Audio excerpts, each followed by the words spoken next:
Veiller, anticiper, échanger, se transformer. Bienvenue dans Les experts comptables de demain, le podcast de ceux qui font avancer la profession du chiffre. Je suis Marine et ce podcast vous est proposé par le CEG, un cercle de prospective sur l'avenir de la profession comptable. J'espère que cet épisode ouvrira pour vous le champ des possibles. Maintenant, prenez place et bonne écoute. Une annonce avant de lancer votre épisode. De janvier à mars 2024, le CEG lance une grande enquête nationale sur l'état des lieux et les perspectives des cabinets d'expertise comptable. Il donnera lieu à un baromètre annuel du CEG dont les résultats seront dévoilés au moment du Congrès de l'Ordre en octobre à Marseille. Alors si vous travaillez en cabinet et que vous avez quelque chose à nous dire sur cette profession et son évolution, répondez à notre enquête. Je vous glisse le lien en description. Merci et très bonne écoute. Bienvenue dans ce nouvel épisode consacré au cerveau. On va tenter de mieux comprendre les mécanismes de l'intelligence humaine avec deux objectifs aujourd'hui, être individuellement plus épanoui et puis collectivement plus performant avec notamment un management plus efficace. Et on va voir aussi comment engager ses équipes. Pour parler de tout ça, je suis ravie de recevoir Erwan Devez. Erwan, tu es conférencier et consultant en neuroleadership et neuromanagement. Merci beaucoup d'être là. Bonjour Marine, merci à toi de ton invitation. Écoute, c'est un plaisir. Erwan, tu es l'auteur de plusieurs ouvrages, dont 24 heures dans votre cerveau et 24 heures dans le cerveau de votre enfant, aux éditions Larousse. Quand on préparait cet entretien juste avant, on a commencé à digresser sur le potentiel du cerveau des enfants et on aurait pu lancer l'enregistrement à ce moment-là, je pense, ensemble. Et tu es intervenu le 1er février dernier devant les experts comptables du CEG. C'était une intervention passionnante où tu nous as aidé à comprendre comment notre cerveau et notre meilleure compréhension de notre cerveau pouvaient nous être utiles dans notre vie de travail, dans notre management. Et donc, j'ai envie de prolonger cette discussion dans un épisode de podcast.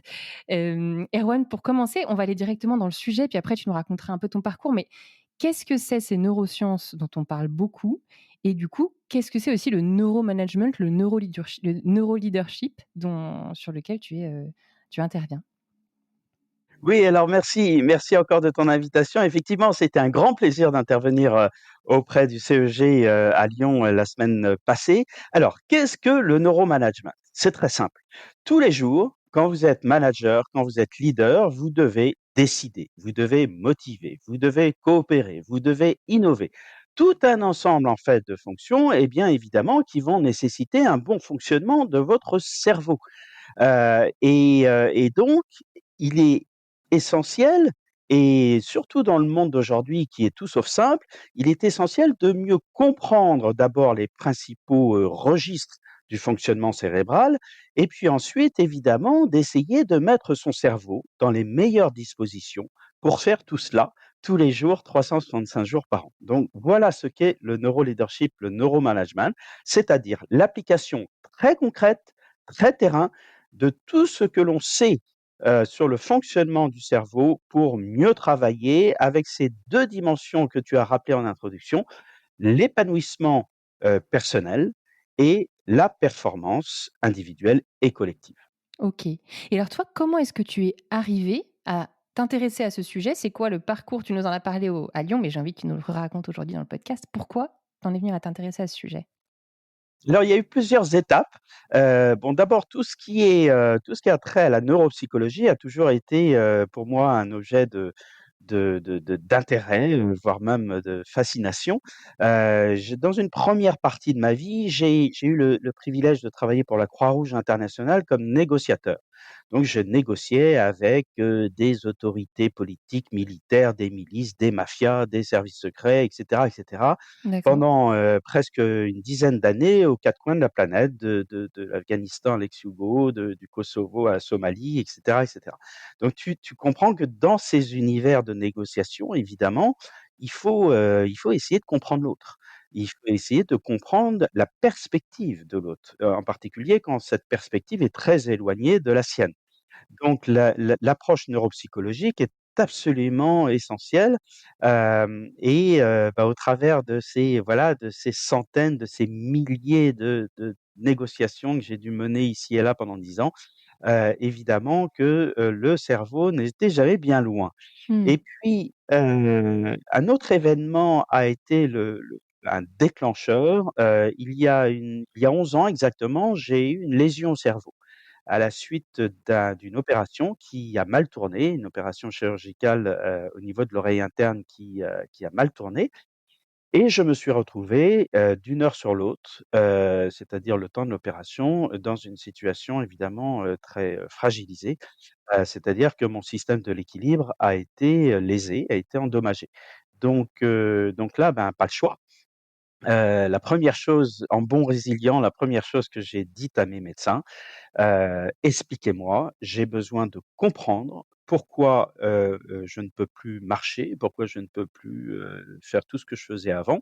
J'ai besoin de comprendre pour entamer, une éventuelle rééducation, si rééducation, il y a». Donc tout est parti de là.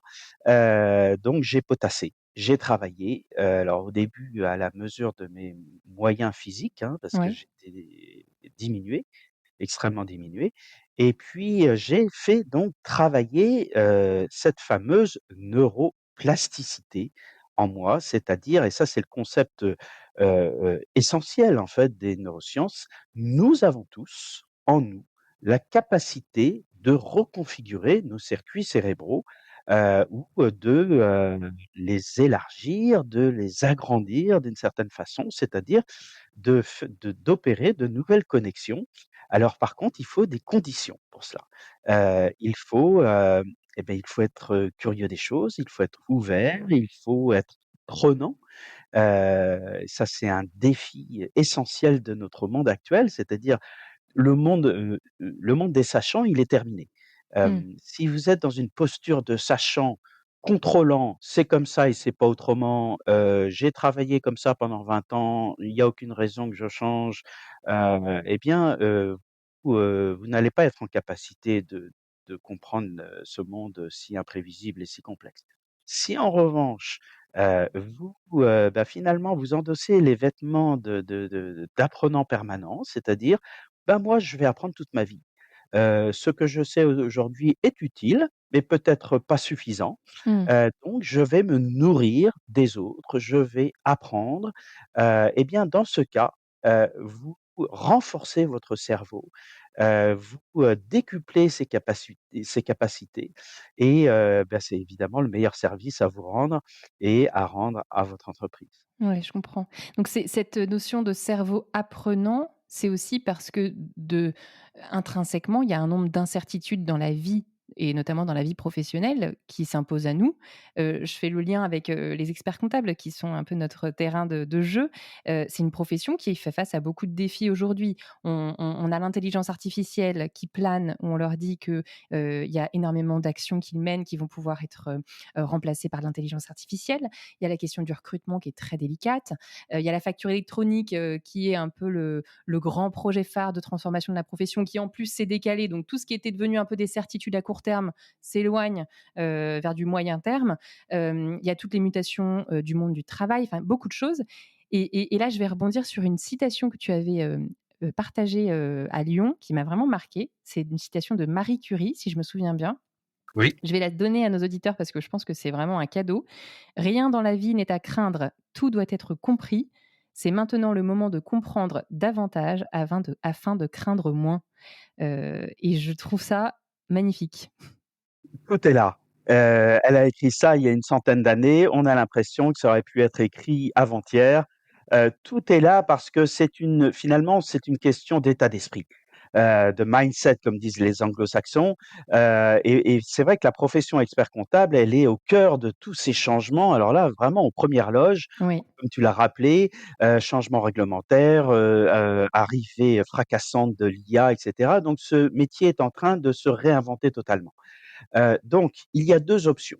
Soit nous sommes figés par nos peurs et là, et bien le cerveau va s'inhiber et Mmh. donc là, on va finalement, essayer de s'accrocher à, les connaissances que nous avons et donc on va être toujours sur la défensive.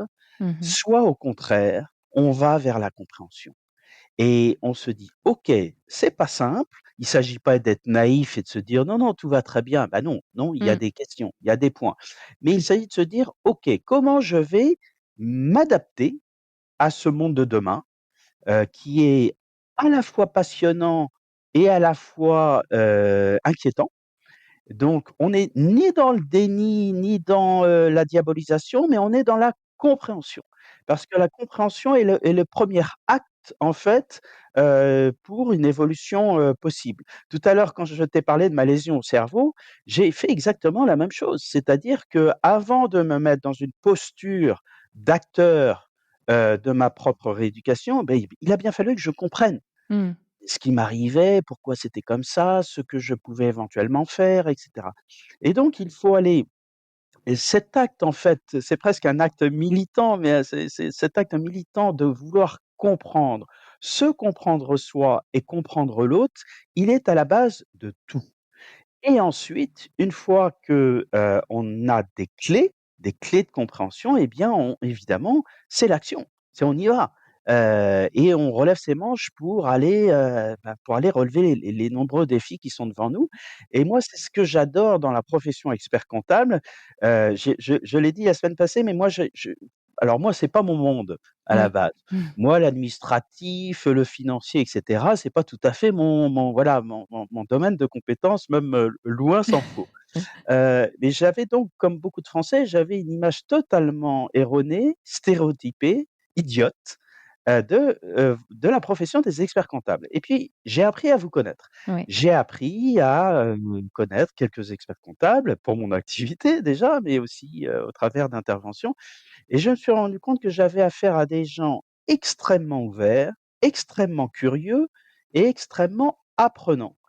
Et c'est les 3 conditions vraiment qui sont déterminantes pour, pouvoir embrasser ce monde de demain avec encore une fois, avec sans être encore une fois, hein, sans être naïf, mais avec envie, Mmh. avec volonté, avec détermination. Parce qu'encore une fois, du point de vue du cerveau, eh bien, soit le cerveau, se rigidifie et va être mené par soit ses ruminations du passé, soit ses peurs du futur, soit le cerveau se met dans le présent, pour réagir comme il faut. Mmh.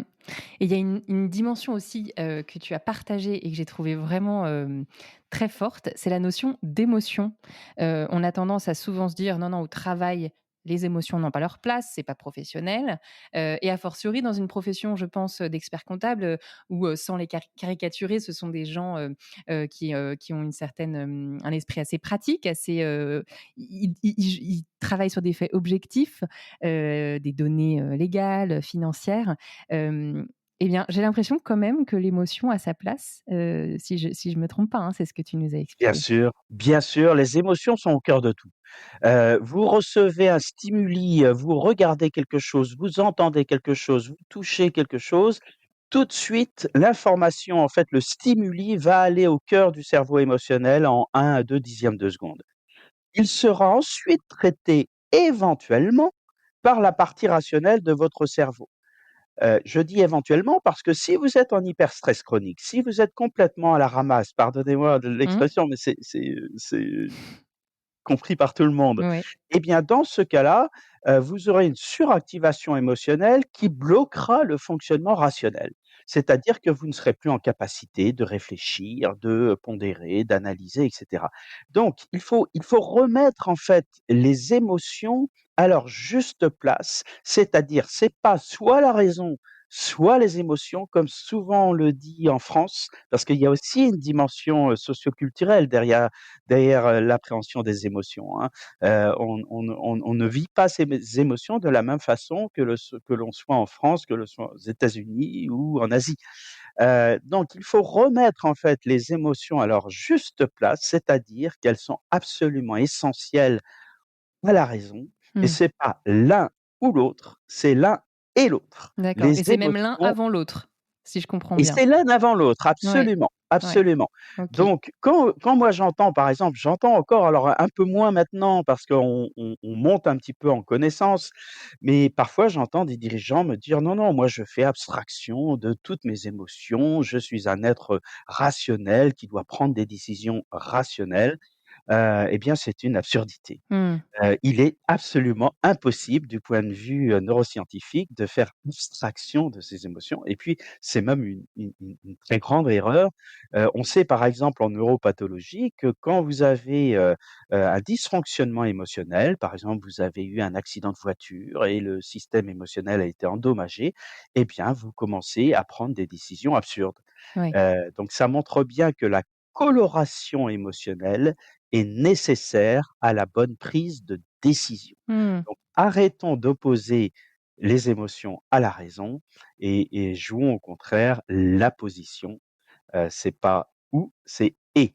Et comment on fait pour aller leur donner cette juste place? Alors, par exemple, dans le monde du travail, on a ces émotions qui arrivent, on est pétri de ces émotions-là.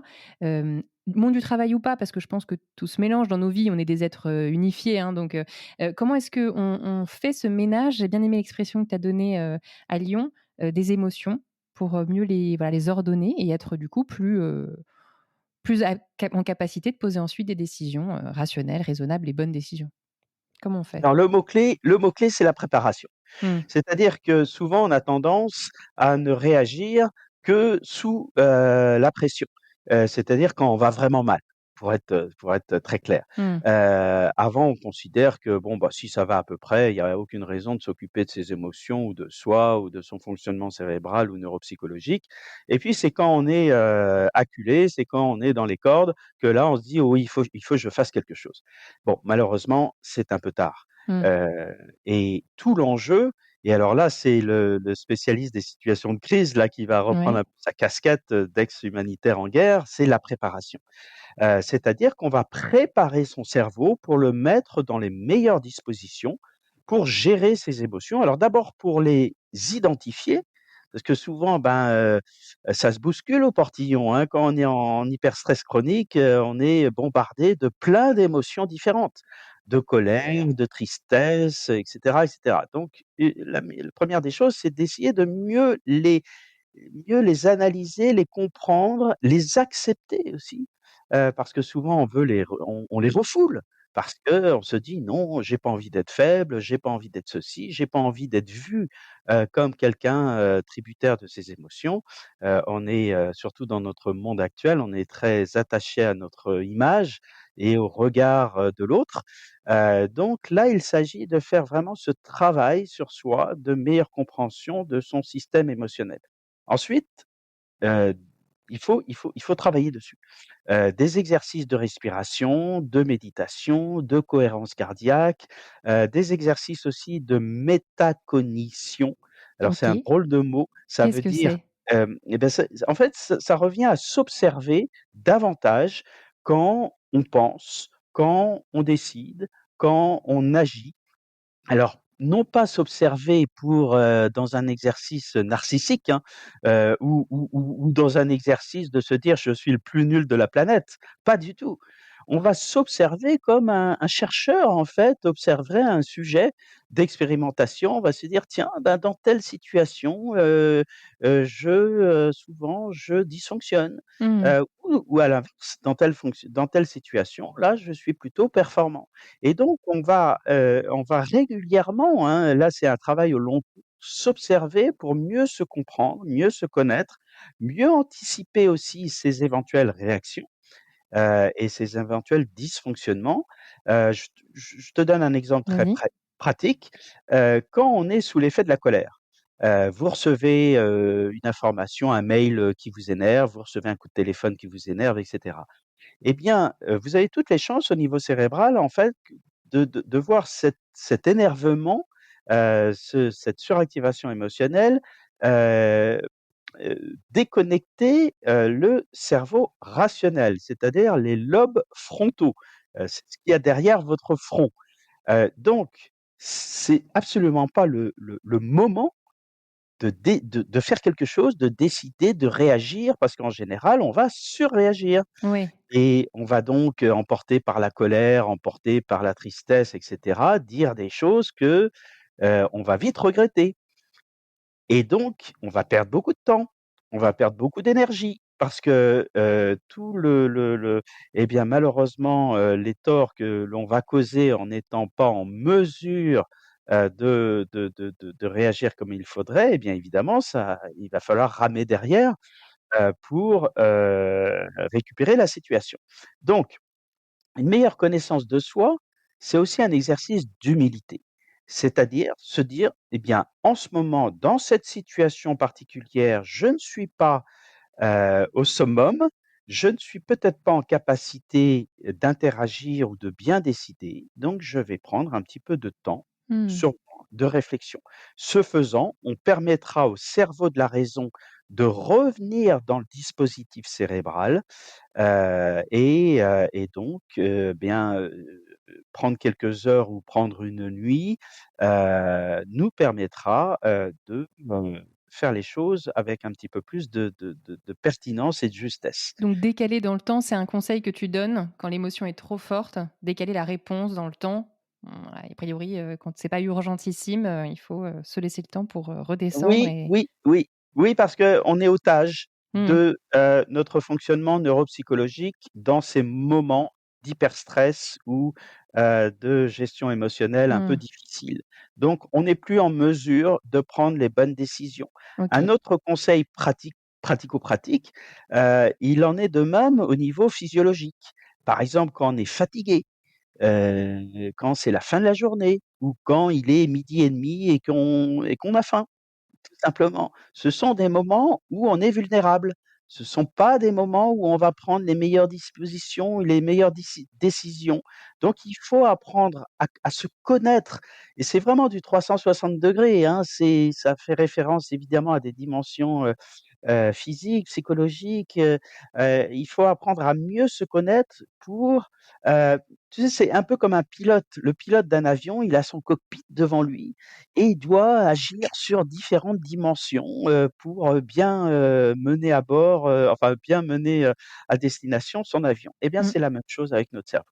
Mmh, je comprends. Donc par exemple, chaque quoi? Chaque semaine, on prend un papier, un crayon et on essaie de se souvenir de ces moments d'émotion, de la manière dont ça nous a, touchés et pour essayer de comprendre au maximum sa grille de fonctionnement, son mode de fonctionnement pour, ensuite se préparer à d'autres occurrences, qui pourraient survenir, Il faut le faire Oui, régulièrement, c'est alors ce que je comprends. voilà, de toute façon avec le cerveau, c'est toujours la stratégie des petits pas. Ouais. Donc c'est la constance, c'est le travail, hebdomadaire ou voire au quotidien. Il y a pas de baguette magique. Tu l'as dit tout à l'heure, on entend beaucoup parler, des neurosciences, du neuromanagement, c'est devenu un peu à la mode. Moi, je me méfie beaucoup de ces modes parce que parfois on dit beaucoup de bêtises, Mmh. dans ces cas-là. Donc il faut revenir, et je suis bien placé pour le savoir, le cerveau, il peut se transformer, il a une capacité de reconfiguration, mais il faut de l'entraînement et il faut du temps. Mmh. Donc là, en l'occurrence, effectivement, ces exercices de finalement de prise de distance sur soi, on peut les faire, toutes les semaines, on peut les faire même tous les jours, mais on les fait pas n'importe comment. Mmh. On les fait pas si on est, complètement, fatigué ou, on est, pris par 1000 considérations. Il faut prendre du temps de qualité pour soi. Moi, par exemple, je fais ces exercices de métacognition en marchant notamment alors en bon breton, j'ai la chance d'avoir la mer, pas très loin, donc je vais marcher sur la plage et ce sont des moments de réflexion, d'introspection, de métacognition, qui sont, de qualité parce que je ne suis plus, bombardé par, des notifications, des bruits, des Mmh. téléphones qui sonnent ou je ne sais quoi. Je peux être à 100 sur, avec moi-même, avec avec mon cerveau et encore une fois, faire ces exercices, c'est en fait, c'est des petits exercices de pilotage, hein. C'est-à-dire qu'on essaye de se dire quand ça va bien Mmh et mh. quand ça va moins bien, Mmh. on essaye de se dire: «OK, comment je peux, m'améliorer, évoluer?» Encore une fois, il ne s'agit pas de faire le malin. Il ne s'agit pas d'être dans une dimension de super-héros, je vais, marcher sur tout le monde, je suis le plus fort. Ça Mmh. n'a rien à voir, c'est l'inverse. C'est une encore une j'emploie ce mot à dessein, l'humilité. Quand on travaille sur son cerveau, c'est un travail humble. Hem, on fait tous des erreurs, tous les jours. parce qu'on n'est pas suffisamment en maîtrise, de son fonctionnement neuropsychologique. Mmh. Donc il s'agit d'essayer de reprendre un petit peu de contrôle sur tout cela et d'apprendre, d'évoluer jour après jour à son rythme. C'est voilà, c'est ça, c'est comme ça que les progrès se font. Et alors tu as mis aussi en avant, l'importance de l'action, dans ton développement. Tu disais qu'il fallait revenir à l'action, mettre en place des actions concrètes. Donc on est dans une action d'introspection, mais aussi l'idée c'est pas de se regarder le nombril pendant des heures. On est aussi des êtres d'action. Voilà, il faut qu'on agisse, et toi tu veux remettre, l'action. Et alors, il y avait aussi un développement qui m'avait paru intéressant dans le cadre du management. Tu disais l'action pour soi, il faut revenir à l'action, mais il faut aussi remettre l'autre, son interlocuteur, face à l'action, qu'il doit prendre. Donc, finir avec le syndrome de Zorro: «Je ne peux pas sauver tout le monde en étant manager parce que sinon je m'épuise à vouloir, essayer de résoudre tout par moi-même, ça ne fonctionne pas». En revanche, remettre l'autre, même son N-1 par exemple, son collaborateur, dans une posture de: «OK, bah, qu'est-ce qu'il faut mettre en place? Donne-moi une idée de qu'il faut prendre comme action à ce moment-là». Et j'ai bien aimé cette responsabilité. C'est presque un principe de subsidiarité quoi qu'on touche du Oui. doigt dans le management. Oui, oui, parce que, vous savez, alors c'est souvent une tentation et ça part d'un bon sentiment d'ailleurs. Quand on est un manager, on a envie de tout régler. On a envie d'être apprécié de ses équipes. On a envie, voilà, d'être un peu, oui, un peu Zorro. Ouais. Mais c'est très dangereux. C'est très dangereux parce que ce faisant, on va déresponsabiliser l'autre. On risque même de l'infantiliser et on va créer un rapport asymétrique. C'est-à-dire que, nous, on est, tout en haut, c'est nous qui allons, trouver toutes les solutions à tous les problèmes et puis l'autre, eh bien, il attend, la parole, sainte, et il va se figer dans une posture, en fait, de demandeur. Et puis évidemment, bah, si vous n'arrivez pas à régler sa situation parce que, bah, tout simplement parce que la réalité, est là, et bien l'autre va vous en vouloir, assez rapidement parce qu'il va dire: «Ah bah, pourtant tu m'avais dit que, et donc on va passer d'une espèce de posture de déresponsabilisation, d'infantilisation, après une posture d'opposition. Mmh. Donc on sera perdant sur toute la ligne. Donc il faut effectivement, se méfier de cette asymétrie, il faut avoir des rapports les plus égalitaires qui soient et il faut surtout impliquer l'autre dans la recherche de solutions. Mmh.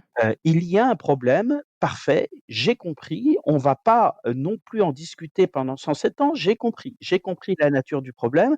Qu'est-ce que tu proposes? En quoi je peux t'aider? Qu'est-ce qu'on peut faire ensemble pour contribuer à la résolution du problème? Et ça, c'est vraiment la responsabilité du manager, qui est de le manager, évidemment, doit être dans l'écoute active. Il doit prendre le temps de l'écoute, ne serait-ce que pour respecter, la souffrance de l'autre et Mmh. cetera, le besoin de l'autre d'être entendu.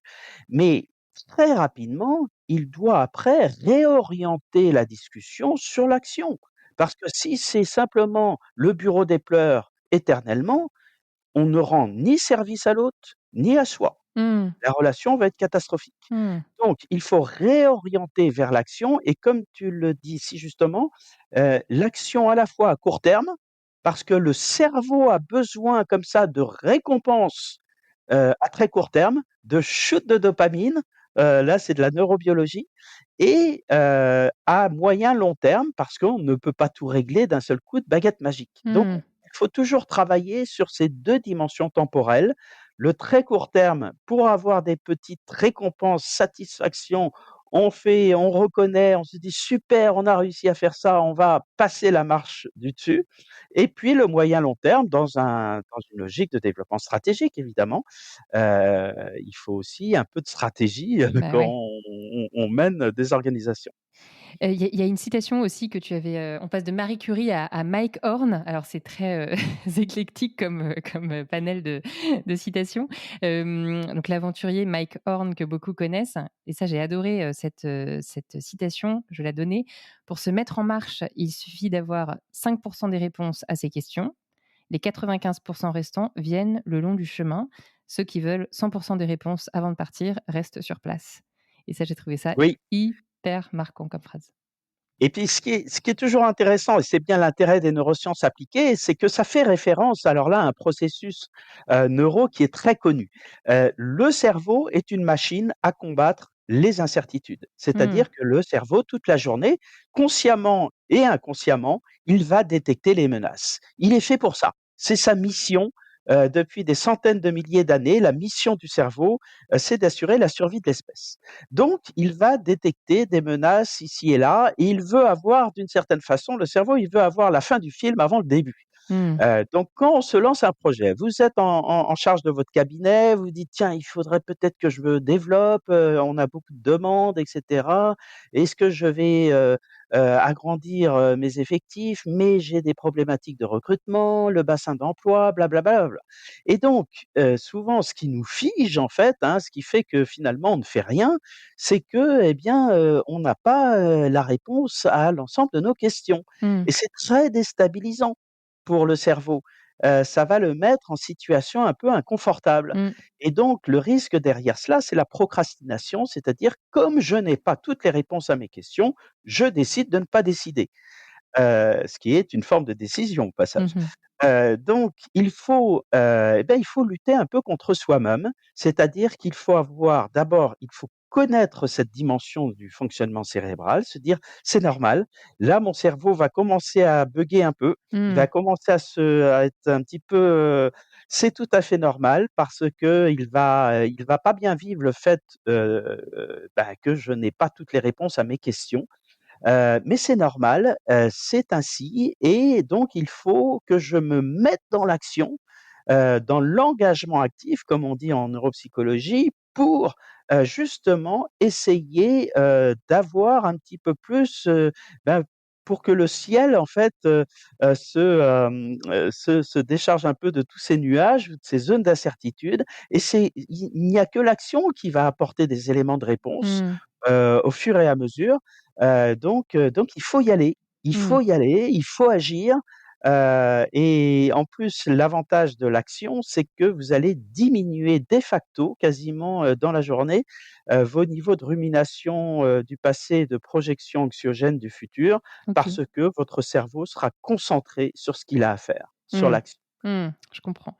Il y avait aussi quelques points que tu donnais pour, renforcer l'engagement des équipes. De mémoire, il y avait la question du statut. Est-ce que tu peux, il y avait 5 points, je crois, on va peut-être les détailler, que tu mentionnais. Cette question du statut, c'est quoi exactement? Non, on est tous très attachés à notre statut. Alors, quand je dis statut, je ne parle pas forcément, d'un niveau hiérarchique, hein, c'est pas, le N+1, D'accord. c'est ce que l'on représente dans la vie. Ce que l'on est dans la vie, comment on est perçu, et cetera. Et donc si j'attaque ce statut, si par exemple, je vous fais des reproches en public, devant les autres collaborateurs en disant, voilà: «Bah, c'est pas bon, c'était pas ça, tu as pas assez travaillé» et cetera. Eh bien là, j'attaque, ton statut en direct, et là, Mmh. alors là, c'est la pire chose qui soit. Et tôt ou tard, tu me le feras payer, Mmh. et tu n'auras pas forcément tort. Donc il faut toujours veiller à préserver le D'accord. statut de l'autre. Donc ça veut dire, par exemple, quand il y a un problème, eh bien d'abord, c'est évidemment en face à face qu'on va régler le problème, c'est pas avec, Mmh. heu, des collaborateurs, dans la salle, et puis on va s'attacher à parler, de la mission, du problème, lié Mmh. à la mission, et non pas de la personne. C'est toujours très dangereux de personnaliser, en fait. Donc il faut veiller au statut. La deuxième chose qui est très importante, c'est la certitude. Le cerveau a besoin de certitude. Mais quand on est dirigeant, quand on est manager, eh bien, on se prend beaucoup d'incertitudes Ouais. sur les épaules, et tout l'enjeu, c'est de ne pas restituer à 100 le flot d'incertitudes que l'on va recevoir. Parce que sinon, le risque, c'est d'inhiber les cerveaux de ses collaborateurs.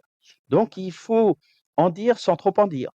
Il faut, veiller à toujours maintenir en fait les cerveaux de ses collaborateurs en capacité d'agir, et non pas totalement inhibés, par, les risques, par les incertitudes qui seraient trop importantes. OK. Troisième point, l'autonomie.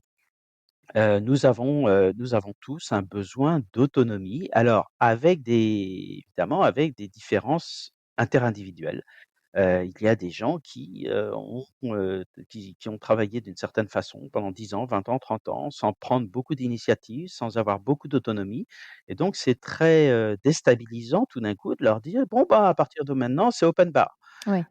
Donc il faut, aller vers l'autonomie parce que l'autonomie veut dire responsabilisation, veut dire contrôle de son existence, donc veut dire évidemment, une plus grande implication, une plus grande envie de voilà, d'être acteur de sa propre vie, professionnelle, personnelle. Mais il faut savoir le gérer, il faut savoir gérer les profils neuropsychologiques de ses collaborateurs. Nous ne sommes pas tous faits du même moule, Mmh. tant mieux d'ailleurs. Donc il faut apprendre à gérer tout ça. Le quatrième point, c'est l'appartenance au groupe, la relation à l'autre. Nous sommes des êtres sociaux, Mmh. nous sommes des animaux sociaux. Heu, alors il faut toujours revenir pour comprendre le cerveau et la neuropsychologie, il faut revenir, à l'origine des temps. Heu, Dans la caverne, la solitude, l'isolement étaient synonymes de mort certaine. Oui.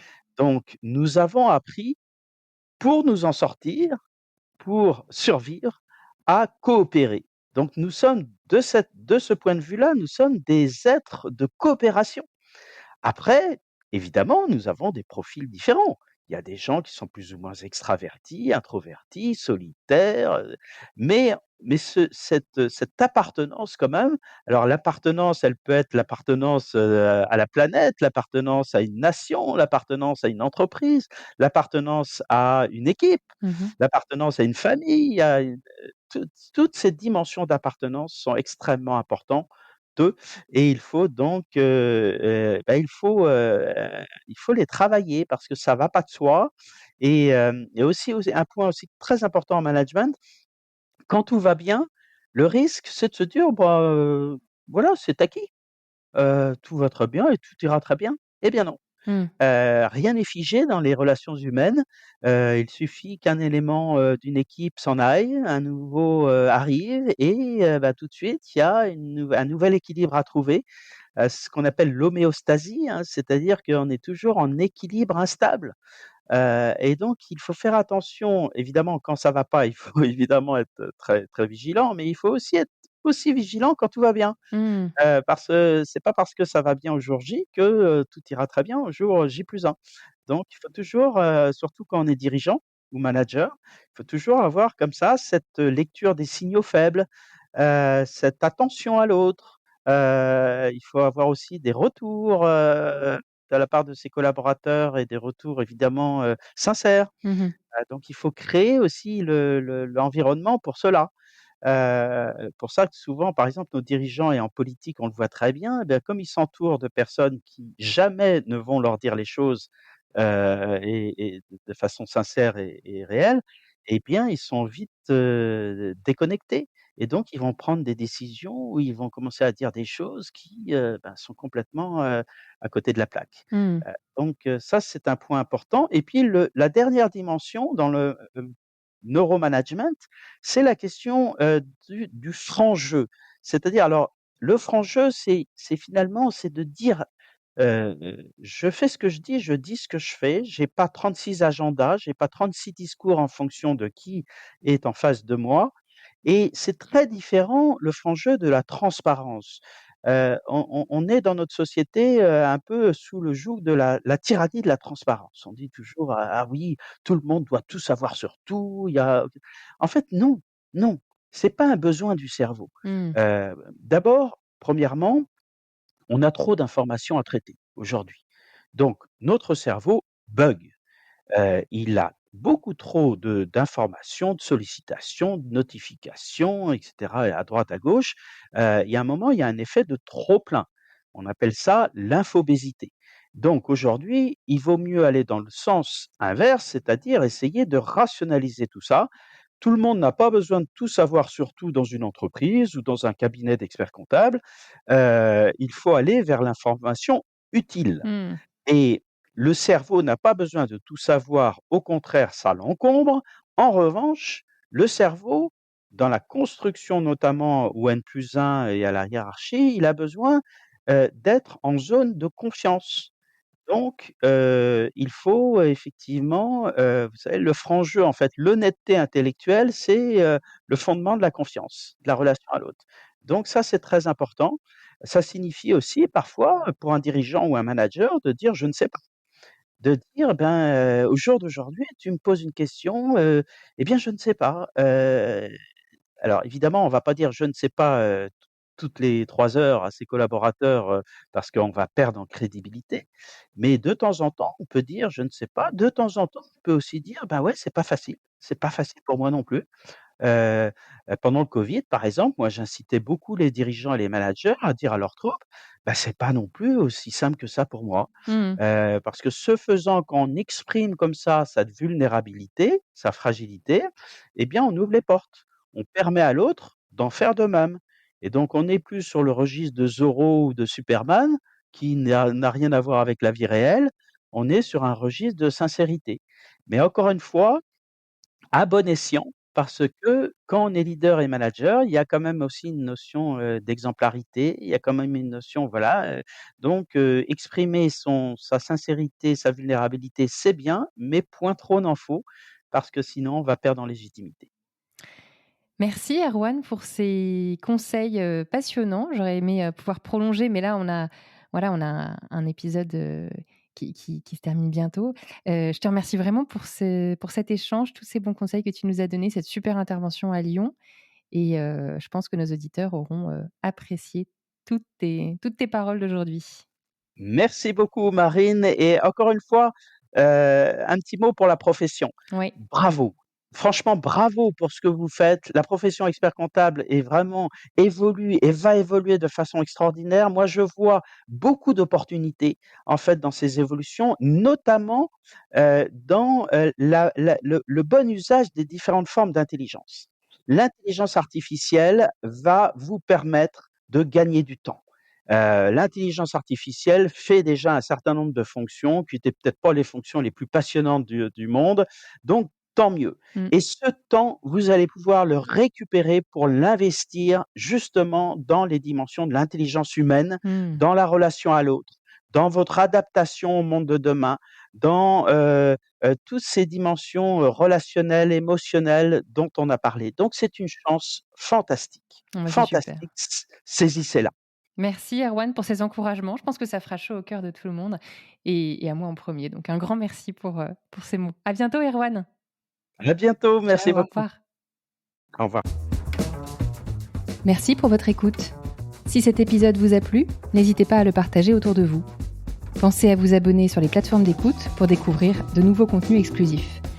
Et pour en savoir plus sur le CEG, rendez-vous sur expertengestion.fr. Le lien est dans la description. À bientôt!